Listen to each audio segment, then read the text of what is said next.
सुमन गायत्री के चैनल पर आप सभी का स्वागत है। हम लोग एक भक्ति गीत लेकर आई हैं कि इतना धन हम लोग कमाते हैं लेकिन कोई हम लोग के काम नहीं आता है। इसी पर एक गीत है भक्ति। आप लोग पूरा वीडियो देखिएगा तो समझेंगे। जो गलती होगा उसे क्षमा करिएगा। पूरा वीडियो देखिएगा। लोगवा काहे खातिर डाकू चोर बेईमान बनल बा। लोगवा काहे खातिर डाकू चोर बेईमान बनल बा। जब ई देहिया 4 दिन के मेहमान बनल बा।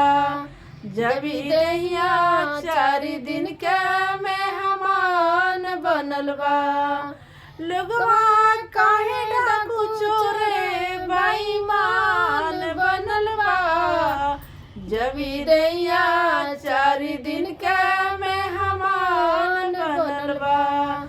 जब ई देहिया 4 दिन के मेहमान बनल बा। केतनो तू कमाइबा संगे कुछौ नाही जाइए। केतनो तू कमाइबा संगे कुछौ नाही जाइए।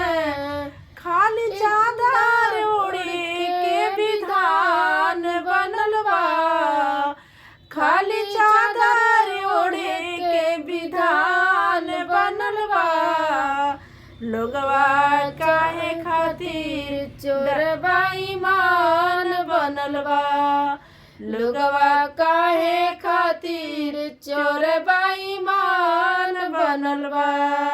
ई देहिया 4 दिन के मेहमान बनल बा।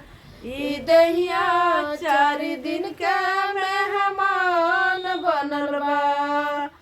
ई देहिया 4 दिन के मेहमान बनल बा।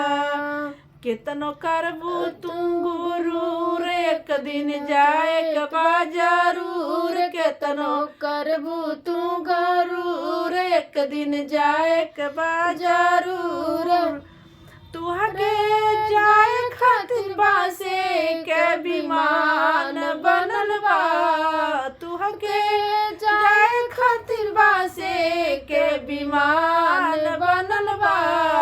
ई देहिया 4 दिन के मेहमान बनल बा। ई देहिया 4 दिन के मेहमान बनल बा। लोगवा काहे खातिर चोरे बेईमान बनल बा। लोगवा काहे खातिर चोरे बेईमान बनल बा। जब ई देहिया 4 दिन के मेहमान बनल बा। जब ई देहिया 4 दिन के मेहमान बनल बा।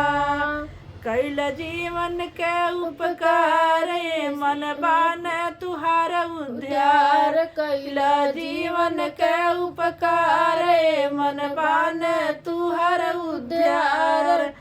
तुहारे ही खातिर बुद्धिया ज्ञान मिलल बा। तुहके एही खातिर बुद्धिया ज्ञान मिलल बा। ई देहिया 4 दिन के मेहमान बनल बा। ई देहिया 4 दिन के मेहमान बनल बा। लोगवा काहे खातिर चोरे बेईमान भइल बा। लोगवा काहे खातिर चोरे बेईमान भइल बा। ई देहिया 4 दिन के मेहमान भइल बा। ई देहिया 4 दिन के